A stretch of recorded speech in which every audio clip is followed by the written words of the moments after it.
একটা রাজনৈতিক দল কখনোই ক্ষতিকারক হতে পারে না। সে যদি নিজে ক্ষতিকারক হয় তাহলে তো কিছু করার নেই। ওখান থেকে একদম তাড়াহুড়া করে আবার কিন্তু এখন চলে আসলাম। আমাদের ছবি যখন রাপ হয় অন্য ভাষায় তখন নিজের কাছেই ভালো লাগে। টেলিভিশন এবং চলচ্চিত্র আলাদা করে ফেললেন। না রে ভাই, আলাদা করার কোনো কিছু নাই। দলই করি না কেন, চলচ্চিত্রটাকে ভালোবাসতে হবে। শিল্পী, কলাকুশলী সবাই মিলে কিন্তু করা হয়েছে। এটা একটা অরাজনৈতিক একটা সংগঠন, এবং এটা আমি বিশ্বাস করি একটা অরাজনৈতিক সংগঠন এবং অলাভজনক একটি সংগঠন যদি থাকে সেখানে কাজ করতে মজাটাই আলাদা। কোনো দলীয় ফোরামে কাজের গতিটা বাড়ে না, এক পেশে হয়ে যায় আমি মনে করি।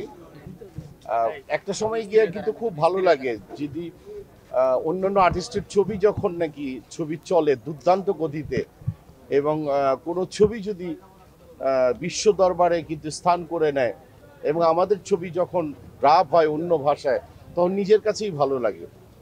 এবং সেটার আর্টিস্ট আমি হই আর না হই, আমার কাছে ভালো লাগে। এফডিসির যে অবস্থা, এই অবস্থায় গিয়ে আমাদেরকে টেনে নিয়ে যেতে হবে। আমি বারবারই বলি যে সিনেমা হলের দরকার, আমি বারবারই বলি যে ছবির দরকার, আমি বারবারই বলি যে সব আর্টিস্টের সমন্বয়ে কাজ করা উচিত। টেলিভিশন এবং চলচ্চিত্র আলাদা করে ফেললেন। না রে ভাই, আলাদা করার কোনো কিছু নাই। আর্টিস্টই এটা ভাবার কোনো অবকাশ নাই। আমি যেরকম এখানে সকাল প্রায় 11টার থেকে কিন্তু অবস্থান করছিলাম, এখানে ভাত খেয়েছি, খাবার খেয়েছি, খেয়ে গুলশানে আবার গিয়েছি। ওখান থেকে একদম তাড়াহুড়া করে আবার কিন্তু এখন চলে আসলাম। মানে আমি আমার দৃষ্টিটা এখানেই ছিল যে না, আমি এফডিসি যাই, আমার ভাই ব্রাদারের সাথে কথা বলি, ভালো কিছু দাঁড়াক। এখানে কিন্তু দলীয়করণ এগুলি আমার মোটেই পছন্দ না। একটা রাজনৈতিক দল কখনোই ক্ষতিকারক হতে পারে না, একটা সংগঠন কখনোই ক্ষতিকারক হতে পারে না। সে যদি নিজে ক্ষতিকারক হয় তাহলে তো কিছু করার নেই। আমি ক্রাইম করে একটা দলকে চাপিয়ে দিব, একটা দলের ব্যানারকে পুঁজি করে আমি এটাকে সাবসিডি নিব, আমি হ্যাডাম করব, এটা তো আমার প্রবলেম।